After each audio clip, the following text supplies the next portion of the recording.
తిరుమల పవిత్రతని, ఆ దేవదేవుడిని పవిత్రతని కాపాడాలని అన్న ఆలోచన ఏ కోణంలోనూ ఉన్నట్టుగా ఎక్కడ ఈ రిపోర్టు చూసినా కనపడాల. తప్పుల మీద తప్పులు 219 పేజీల నివేదికలో తప్పుల మీద తప్పుల్ని ప్రస్తావించింది.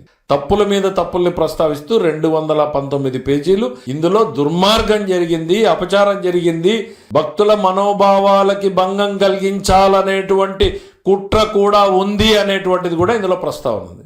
చదువుకోండి మీరు, నేనేం చెప్పట్లేదు కదా. ఈ కుట్ర కోణంలోనే వీళ్ళందరూ కలిశారు, ఎవరు ఎట్లా చేశారు అనేటువంటిది రిపోర్ట్ చదువుకోండి ఒకసారి. ఎన్డీడీబీ క్లియర్గా జంతువుల కొవ్వు ఉంది అని చెప్పింది. జంతువుల కొవ్వు ఫిష్ ఆయిల్ లేదు అనేటువంటిది ఏ నివేదిక చెప్పిందో మీరు చెప్పండి.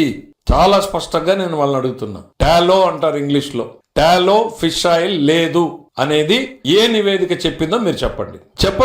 వాళ్ళనే చెప్పమనండి, అదే చెప్పండి. ఫలానా సిబిఐ టాలో లేదు, ఇందులో ఫిష్ ఆయిల్ లేదు, ఈ ఛార్జ్ షీట్లో చెప్పిందని చెప్పమనండి, ఈ రిపోర్ట్లో చూపించమనండి. టాలో ఇస్ ది వర్డ్ అంటే ఈ కొవ్వుకు సంబంధించినటువంటి పదాన్ని టాలో అంటారు. ఎందుకంటే ఈ ఛార్జ్ షీట్లన్నీ ఇంగ్లీష్లో రాస్తారు కాబట్టి అదే వాడాల్సి వస్తుంది.